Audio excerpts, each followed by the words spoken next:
Hi there, this is John Wilkinson again from History Made Easier. Now, for many years I've thought that we can learn a lot from past source papers, and I don't mean in helping us answer the source questions themselves. Of course we can do that, but rather helping us with our studies for Paper 1 and the ABC questions. So, I've decided to use the sources on past source papers to do just that. This first source is from a history book, and I'll read the sources to help you get a sense of what I'm trying to emphasise. The negotiations were difficult. The three men were very different and never warmed to one another. They often argued and fought. Wilson was cold and remote. Clemenceau was an old cynic and didn't trust Wilson's idealism.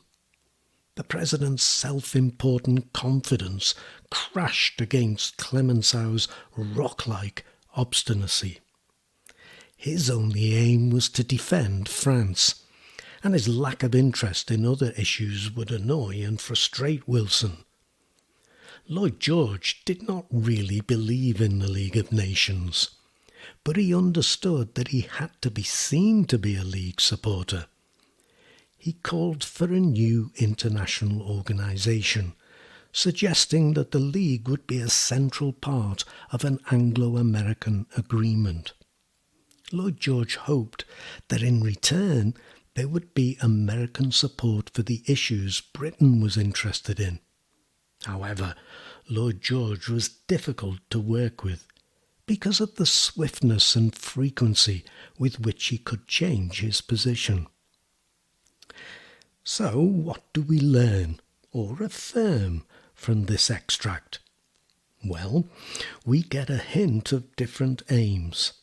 Wilson wanted to address the big picture, a lasting peace with a League of Nations. Clemenceau was only concerned about French security, and Lloyd George wanted British interests to be addressed. We're not told what these are, but they would include protection of the British Empire and extending it with the mandates. He would be worried about the debts Britain had to pay back to America, and a return to trading with Germany would help this. And he knew Britain would need help from America if peace was to last. But we also learn a little bit about their nature. Wilson was cold and remote, Clemenceau was an old cynic, and Lloyd George would be forever changing his mind. And the critically important point that they didn't really like each other and often argued and fought.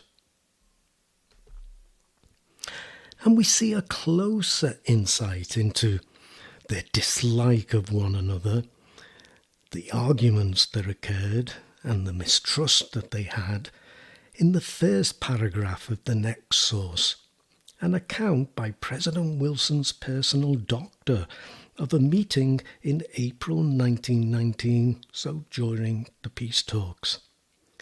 And in the second paragraph, we see something of the concerns President Wilson and others had that a harsh treaty would only leave Germany seeking revenge when it had recovered. One morning, the premiers of France, Great Britain and Italy grew so passionate in their opposition to Mr. Wilson's calmer, forward-looking policy that they accused him of being pro-German. Mr. Wilson told me what had occurred. I could see his emotions were profoundly stirred.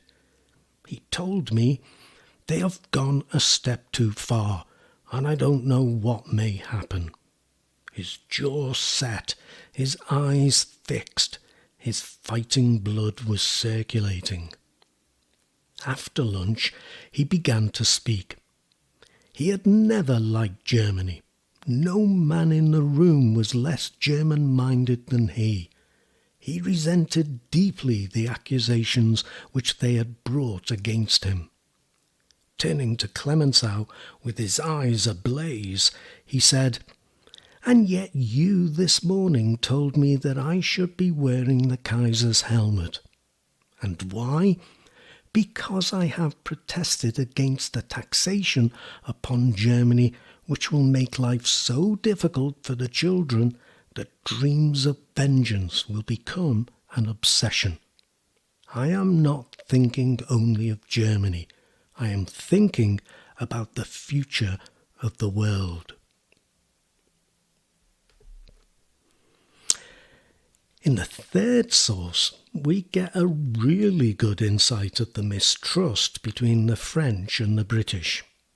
In this case, it's an entry from Raymond Poincaré's diary, though he does refer to Clemenceau in it.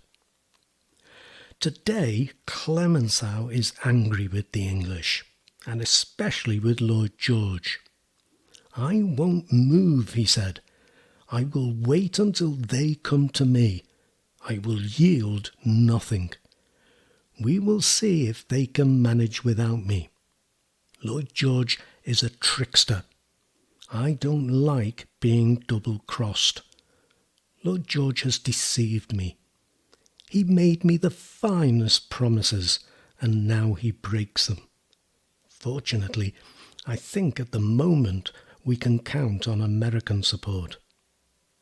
What is the worst of all is that the day before yesterday, Lloyd George said to me, 'Well, now that we are going to disarm Germany, you no longer need the Rhine.' I said to Clemenceau, 'Does disarmament then seem to him to give the same guarantees? Does he think that in the future we can be sure of preventing Germany from rebuilding her army?' Clemenceau said, 'You and I are in complete agreement. It is a point I will not yield.' So we can see the sticking point was that the French wanted Germany disarmed and its borders made more secure, France's borders, that is. The reference to no longer needing the Rhine is a reference to the opening French stance in the peace conference that it wanted the Rhineland for itself, but it at least wanted it to be made an independent state, though dependent on France, so that France would no longer share a border with Germany. President Poincaré had wanted to go further and have Germany broken up into a number of smaller states. So, again, we see the French focus on their security, whereas Britain, with the British Navy to protect them, and Germany's navy destroyed, and restrictions placed on rebuilding it, wasn't so worried about Germany. So there you go. I think that was worth our time. It mostly reinforces what we already know, but I think it really gives us an insight into the personalities and the clashes between the big three. And I'm sure you've learned a few new things, and that our knowledge is now being confirmed by sources used on past papers should build our confidence. I certainly hope so. Now, don't forget there's my website, History Made Easier, that's there to help you too. Do check it out if you haven't done so already.